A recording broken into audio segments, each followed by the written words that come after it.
사도행전 11장 1절에서 18절 말씀 우리 함께 교독해서 읽도록 하겠습니다.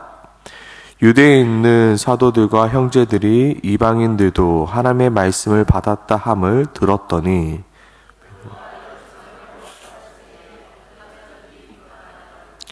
이르되 내가 무할례자의 집에 들어가 함께 먹었다 하니 이르되 내가 욥바시에서 기도할 때에 황홀 중에 환상을 보니 큰 보자기 같은 그릇이 내 귀에 매여 하늘로부터 내리어 내 앞에까지 드리워지거늘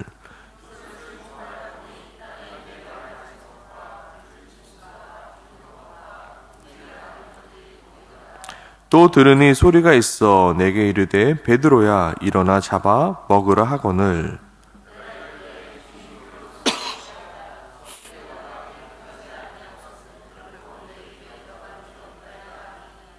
또 하늘로부터 두 번째 소리가 있어 내게 이르되 하나님이 깨끗하게 하신 것을 내가 속되다고 하지 말라 하더라.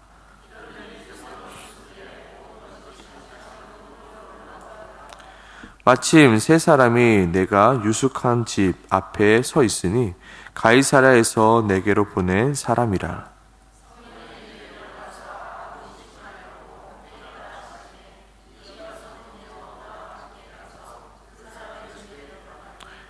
그가 우리에게 말하기를 천사가 내 집에 서서 말하되 내가 사람을 욥바에 보내어 베드로라 하는 시몬을 청하라.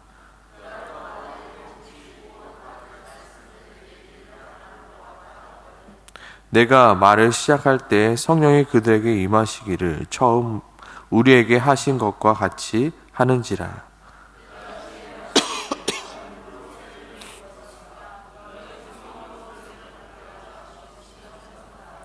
그런즉 하나님이 우리가 주 예수 그리스도의 이름을 믿을 때 주신 것과 같은 선물을 그들에게 주셨으니 내가 누구에게 하나님을 능히 맡겠느냐 하더라. 같이 읽겠습니다. 그들이 이 말을 듣고 잠잠하여 하나님께 영광을 돌려 이르되 그러면 하나님께서 이방인에게도 생명을 얻는 회개를 주셨도다 하니라. 아멘.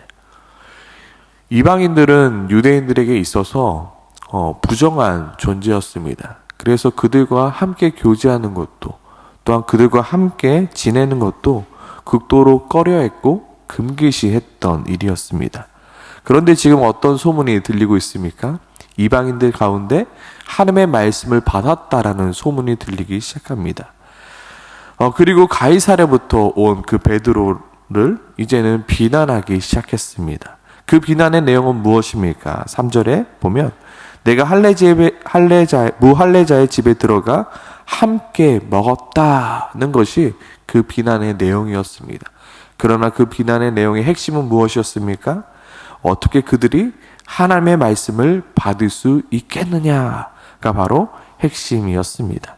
그래서 베드로가 그 가이사랴에 있었던 일들을 차례대로 설명하고 있는 부분이 바로 4절부터 15절까지의 내용입니다.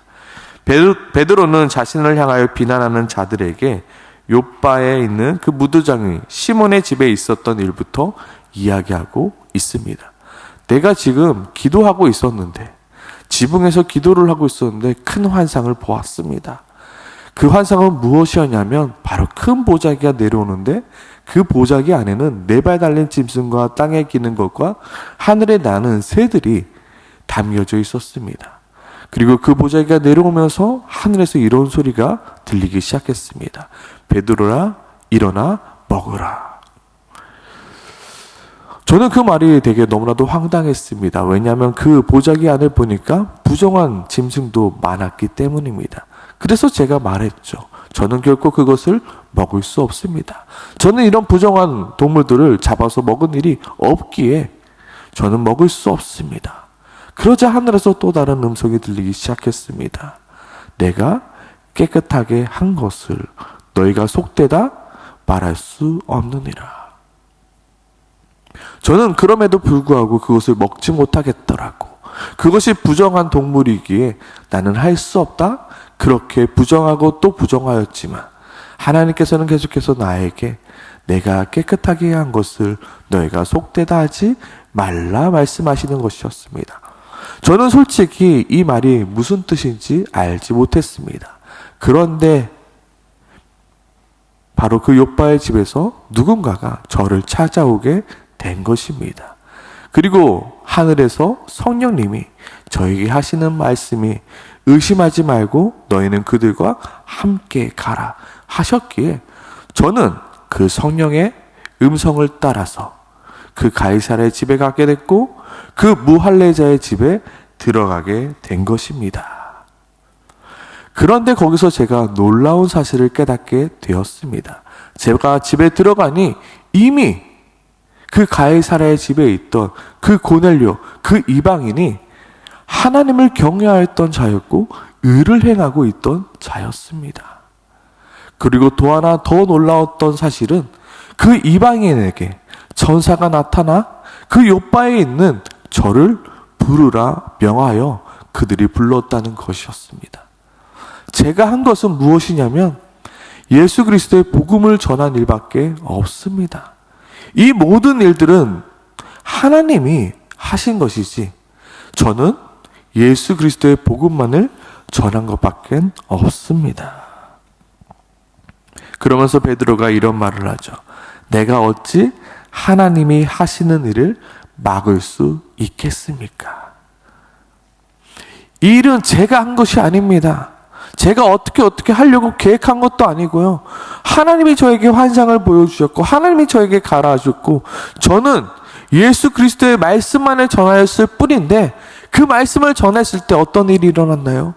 성령이 그들에게 임하는 장면을 제가 보았습니다. 여러분들도 다 경험해 보시지 않았었습니까? 어찌 그 모든 일들이 사람이 할 수 있는 일이라 말할 수 있겠습니까? 저는 이 모든 것들이 하나님이 하신 것이라고 밖에 설명할 수 없습니다라고 그렇게 설명하자 18절 그들이 이 말을 듣고 잠잠하여 하나님께 영광을 돌려 이르되 그러면 하나님께서 이방인에게도 생명을 얻는 회개를 주셨다 하니라. 지금 이 예루살렘에 있는 유대인들이 베드로의 이 말을 듣고 어떻게 이렇게 빨리 수긍할 수 있었던 것일까요? 그 이유는 그들도 이방인들과 같은 체험을 똑같이 하였기 때문입니다. 오늘 여기 나오는 지금 예루살렘에 있는 유대인들, 즉 사도와 형제들은 모두 누구였습니까? 예수님을 핍박하던 자였습니다. 모두 그 예루살렘에 있었던 자들은 예수를 못 박으라 외쳤던 자였습니다. 그런데 베드로가 한 설교를 통하여 우리가 어찌할꼬 라는 마음의 찔림을 받게 되고 너희가 회개하고 성령으로 세례를 받으라라는 그 말을 통하여 성령을 받게 된 바로 그런 자들이었습니다. 그래서 이 18절의 말씀이 나오는 것입니다.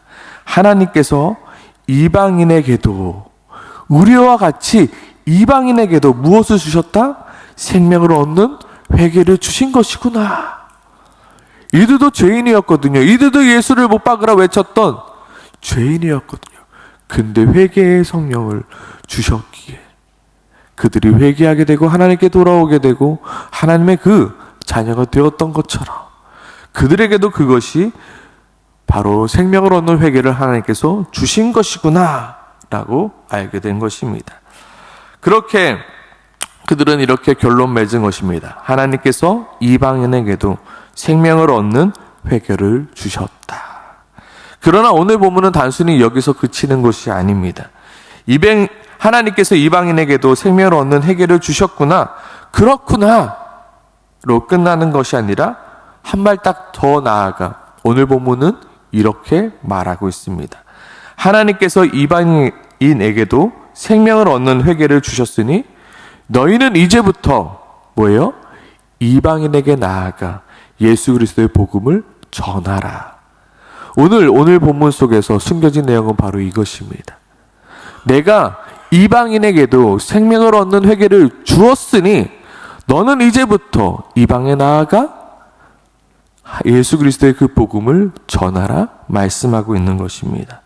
지금까지 예루살렘에 있는 교회에는 유대인의 회당에 들어가 예수 그리스도의 복음을 증거하였습니다.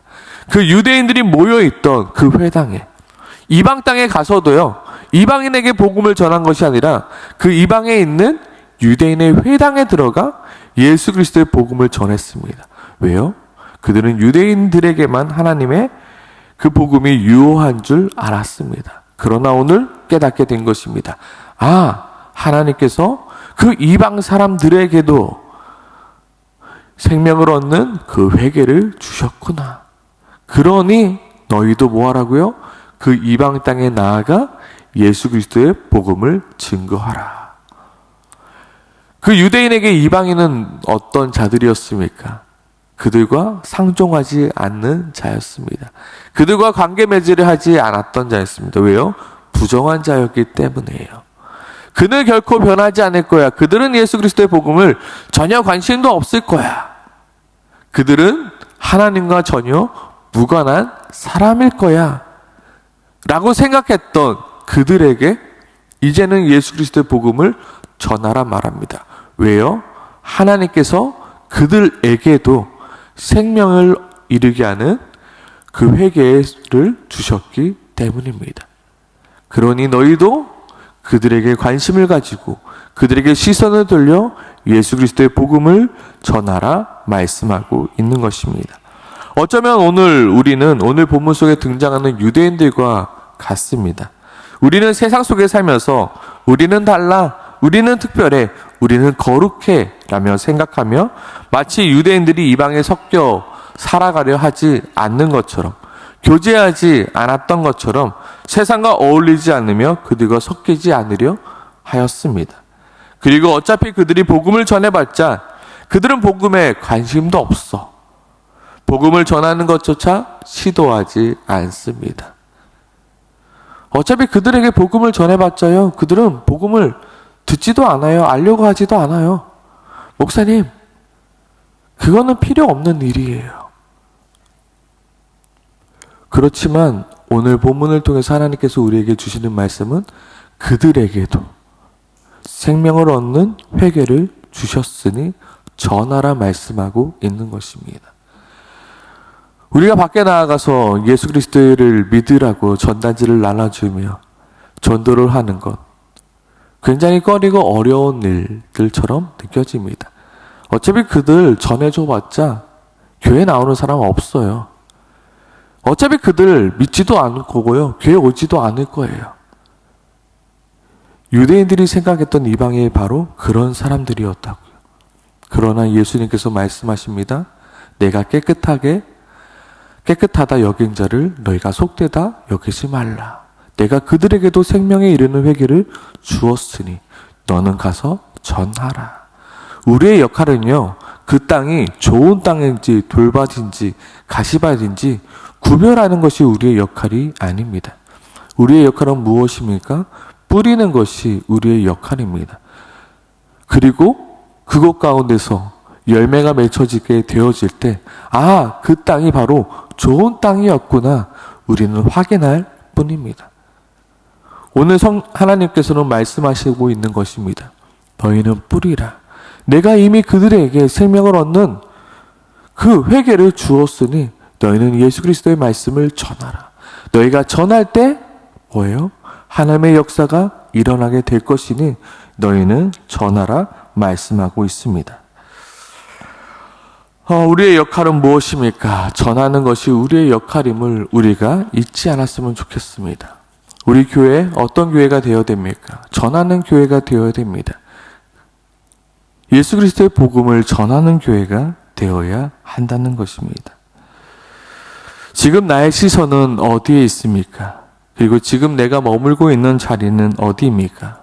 내가 큐티를 하고 예배를 드렸다라면 우리는 이제 그 자리를 떠나 죄인들이 있는 그 자리로 나아가야 하는 것입니다. 그리고 예수님이 그리하셨듯이 그들을 찾아가야 하는 것입니다. 예수님이 사역할 때도 바리새인과 서기관들이 예수님을 향하여 비난하였습니다. 왜요? 어찌 너희 그 선생이 그 죄인들과 함께 먹고 마시느냐? 그러니까 예수님은 이렇게 말씀하시죠.